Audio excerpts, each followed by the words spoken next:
Supreme কোর্টের status দেখেছে এবং আমার মেয়ের যে সোশ্যাল মিডিয়াতে ছবি এখনো ঘোরাঘুরি করছে সেসব বিষয়ে বিভিন্ন মন্তব্য করেছে এবং ব্যবস্থা নিতে বলেছে রাজ্য সরকারকে। এখনো পর্যন্ত হসপিটালের যে পরিকাঠামো সেগুলো ঠিকঠাক হয়নি, এই জন্য রাজ্য সরকার সময় চেয়েছে। আদৌ কি সম্ভব? সেটা এটা হচ্ছে উদ্যোগের না, যার যার মানে সরকারের শুভবুদ্ধির উদয় হয়ে এটা করা উচিত। এরকম একটা ঘটনা আমার মেয়ের সঙ্গে ঘটেছে এবং পরপর তিনটে ঘটনা 2-3 দিনে ঘটলো। সাগর দত্তে যে ঘটনা ঘটেছে সেটা তো খুবই দুঃখজনক ঘটনা না। আর কিছু নিরাপত্তার ব্যবস্থা করা উচিত। যারা ওটা তো স্টুডেন্ট কলেজে পড়ে, সঙ্গে কাজ গভর্নমেন্টকে পেশেন্ট রুগীদের সেবা যত্ন করে, দুরকম গভর্নমেন্টকে সার্ভিসও দিচ্ছে আবার পড়াশোনা করছে। গভর্নমেন্ট এটা তো সুবুদ্ধিতে এটা দেখা উচিত। সাগর দত্তের আন্দোলন চলাকালীন পাখা লাইট খুলে নেওয়ার আবার একই চিত্র দেখা গেল। এটা তো একটা থ্রেড কালচারের পর্যায়ে গিয়ে পড়ছে বিষয়টা। কেউ নিশ্চয়ই যে থ্রেড কালচারটা নিয়ে এত আলোচনা হচ্ছে, এত কথা হচ্ছে, সেটাই ঘুরে ফিরে দেখা যাচ্ছে। কেউ সুপ্রিম কোর্টে আপনাদের সলিসিটর একটা অভিযোগ করেছে যে আপনার কন্যাকে যেভাবে হত্যা করা হয়েছে সেই সময় তার চোখে চশমা পাওয়া গেছে, যেটা থাকার দরকার না। হ্যাঁ, এই বিষয়টা আপনি কি, এবং আরেকটা অভিযোগ করেছে যে যারা হত্যা করেছে তারা এখনো ওই সে তো অবশ্যই তারা ঘোরাঘুরি করছে, এখনো তো তারা বুক চিতিয়ে হসপিটাল চত্বরে ঘোরাঘুরি করছে। কিন্তু চশমার ব্যাপারটা আমি জানিও না, আমি এই ব্যাপারে কিছু মন্তব্য করবো না। আগামী 2 তারিখে ডাক্তাররা আবার একটা মিছিল করবে, সেই মিছিলে কি আপনি যাওয়ার কোনো সম্ভাবনা আছে? সেটা এখনো সম্ভাবনা নেই। যদি যাই তো আপনারা তো দেখতেই পাবেন, আপনাদের সঙ্গে কথা। জুনিয়র ডাক্তাররা হয়তো সিদ্ধান্ত নিতে পারে একটা কর্মবিরতি, যদি কর্মবিরতি তারা করে, কোন পক্ষে? কিন্তু তাদের যে যারা যে যুক্তি দেখিয়েছে, যুক্তিতে কর্মবিরতি করছে, তাটা কি অন্যায়? আমি এটাই আপনাদের কাছেই প্রশ্ন রাখছি। তারা তো ন্যায়সঙ্গত কারণে, তাদের নিরাপত্তার জন্যই আজকে আমার মেয়েটার এই পরিস্থিতি হয়েছে। ভবিষ্যতে এরকম একটা ঘটনা যাতে না ঘটে, সরকার কি আরে এরকম ঘটনা বারবার ঘটলে তারপর সচেতন হবে? আমার এটাই বক্তব্য। আজকে শুনানি নিয়ে কি কিছু আশ্বাস পেলেন? আমরা সবসময় সুপ্রিম কোর্টের উপর এবং সিবিআইয়ের উপরে ভরসা রাখছি।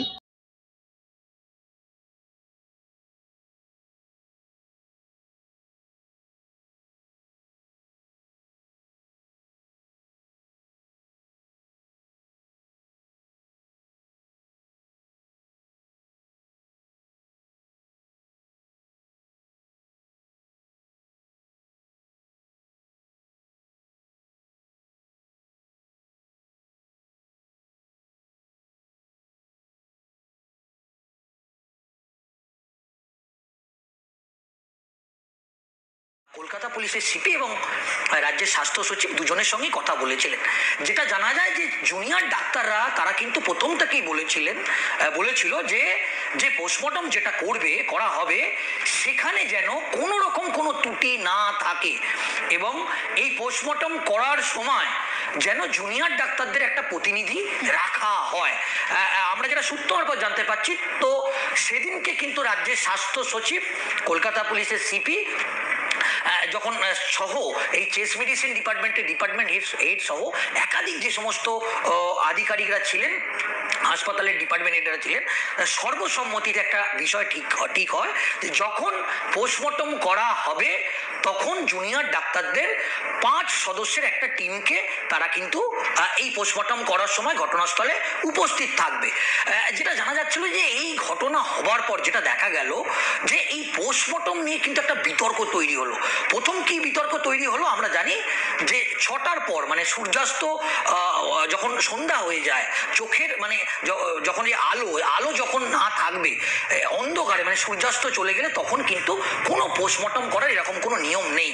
তবে একমাত্র বিশেষ কোনো ব্যবস্থা হলে সেটাও কিন্তু একেবারে পুলিশের শীর্ষ স্তর থেকে একটা পারমিশন লাগে। প্রশাসনের সেই পারমিশন ছাড়া বা কোর্টের কোনো পারমিশন ছাড়া কিন্তু এই সন্ধ্যা 6টার পর পোস্টমর্টম করা যায় না। সেক্ষেত্রে আমরা জানি যে এক্ষেত্রে যেটা দেখা গেল যে এই অভয়ের ক্ষেত্রে কিন্তু সন্ধ্যা 6টা পার হবার পরও পোস্টমর্টম করা হয়েছিল এবং সব থেকে বিতর্ক এটা নিয়ে তৈরি হয়। আমরা জানি পোস্টমর্টম করার দাবি পর্যন্ত করেছিল এবং আমরা কিন্তু ওই পোস্টমর্টম যেখানে হয়েছিল সেখানে উপস্থিত ছিলেন তিতাস, নম্রতা, রিয়া, রমা এবং মৌতিসা।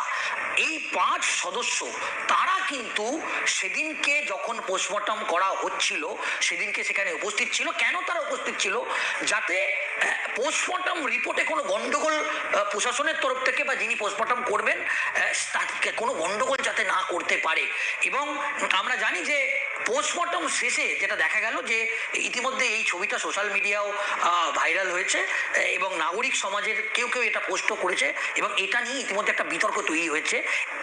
দেখা যাচ্ছে এই 5 জন তারা পোস্টমর্টম যখন হয়েছিলেন তখন পুরো সময় উপস্থিত ছিলেন এবং পোস্টমর্টম শেষ হওয়ার পর একটা যে সাইন করেছিলেন সেই সাইনে তারা সন্তুষ্ট বলে তারা কিন্তু এই রিপোর্টটা হওয়ার পর যেটা যে একটা স্ট্যান্ডার্ড অপারেটিং সিস্টেম যে একটা আছে, যে একটা প্রসেস আছে, সেই প্রসেস মেনে এই 5 জন স্বাক্ষর করেছিল।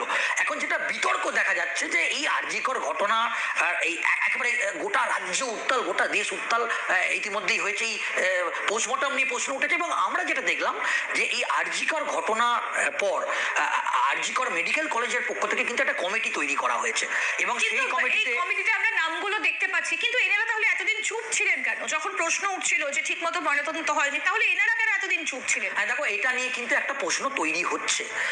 এমনকি আমরা সূত্রের খবর যেটা জানতে পেরেছি যে এই যে যারাই 5 জন সেদিনকে সাইন করেছিল কমিটিতে, দেখুন আপনাদেরকে সেই নামগুলো দেখাচ্ছি, তিতাস পাল, রিয়া বেরা, রমা বেরা, এই যে 3 জন এরা কিন্তু সই করেছিলেন এবং তারা বলছেন তারা স্যাটিসফাইড ছিলেন, উই আর স্যাটিসফাইড। 9 তারিখের সই এটা, কিন্তু তারপরও তারা চুপ করেছিলেন। তারা কিন্তু প্রশ্ন তোলেননি যে এভাবে কেন ময়নাতদন্ত করা হচ্ছে, উল্টে তারা বলছেন যে তারা স্যাটিসফাইড এবং অন্তত সই কিন্তু সেটাই বলছে যে এখানে বড় বড় অক্ষরে লেখা রয়েছে যে during autopsy and we are satisfied, আমরা উপস্থিত ছিলাম এবং স্যাটিসফাইড। সেখানে কিন্তু 5 জন যে সই করেছেন তার মধ্যে 3 জনের নাম দেখা যাচ্ছে